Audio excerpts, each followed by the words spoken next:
آج ہم سورہ الفجر کی آیت نمبر 6 سے لے کر 8 تک کا لفظی ترجمہ پڑھیں گے۔ شروع کرتے ہیں۔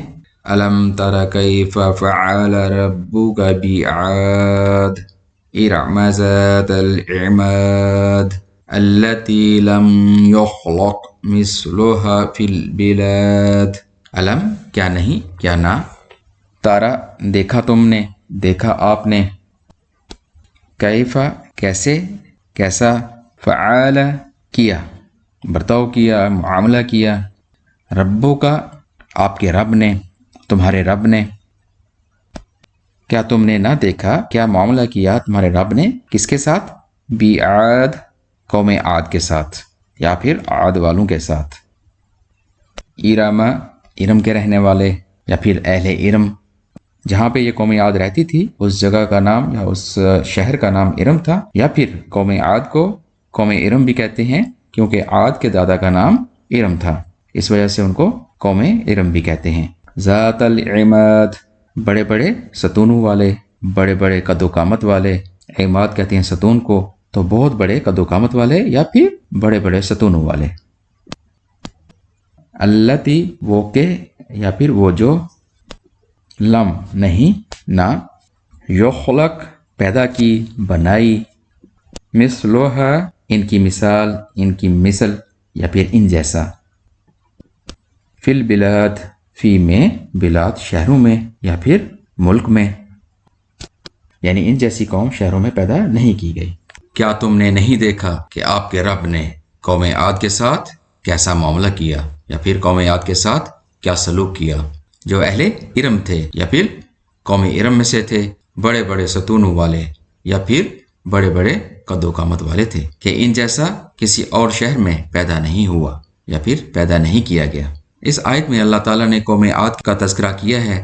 قوم عاد کا شجرہ نسب یہ ہے، حضرت نوح علیہ السلام کے 2 بیٹے تھے، حضرت سام اور ارم، اور ارم کے بیٹے اوس، اور پھر اوس کے بیٹے عاد، اور پھر عاد کے بیٹے شداد اور شدید۔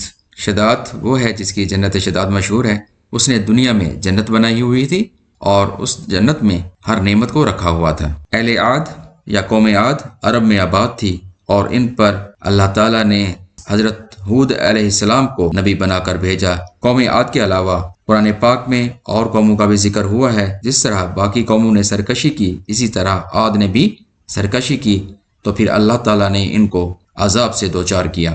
جس قوم میں فساد اور ناانصافی شروع ہو جائے اور اخلاقی پستی شروع ہو جائے، یا پھر وہ شرک کے مرتکب ہوں، اور جس قوم نے اللہ تعالیٰ کے نبیوں کو جھٹلایا اور ان کو قتل کیا، اللہ کے احکامات کو جھٹلایا، کہ اللہ تعالیٰ نے ان پر عذاب نازل کیا، تو قوم عاد بھی وہ قوم ہے جس پر عذاب الہی نازل ہوا تھا۔ دوسری آیت میں اللہ تعالیٰ نے ان کے بارے میں فرمایا یہ اہل ارم تھے یا پھر ارم کے رہنے والے تھے یا پھر یہ قوم ارم میں سے تھے، کیونکہ عاد کے دادا کا نام ارم تھا، اور ان کی صفات بیان ہوئی ہیں کہ یہ بہت بڑے بڑے ستونوں والے یا پھر قد و قامت والے تھے۔ اس میں 2 رائے ہیں کہ وہ لوگ اہل عاد بڑی بڑی بلڈنگیں بناتے اور بڑے بڑے محلات بناتے اور بڑے بڑے ستون بناتے، یا پھر وہ لوگ بہت ہی طاقتور اور بہت ہی لمبے قد و قامت والے تھے۔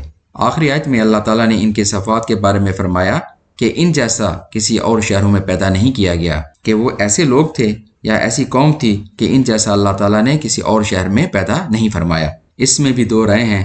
اگر ان کی عمارتوں کو لیا جائے تو ان جیسی عمارتیں پہلے کبھی کسی نے نہیں بنائی تھیں، کہ وہ اتنی بلند طویل عمارتیں بناتے کہ ان جیسی عمارتیں پہلے کسی قوم نے نہیں بنائی۔ اگر ان کی قد و قامت کو لیا جائے تو اللہ تعالیٰ نے ان جیسا پہلے دنیا میں پیدا نہیں فرمایا تھا، اور وہ بہت ہی زور اور طاقتور لوگ تھے۔ وہ کہتے تھے کہ ہم سے بڑھ کر طاقت میں اور کون ہوگا، کہ ہم سے کون مقابلہ کر سکتا ہے۔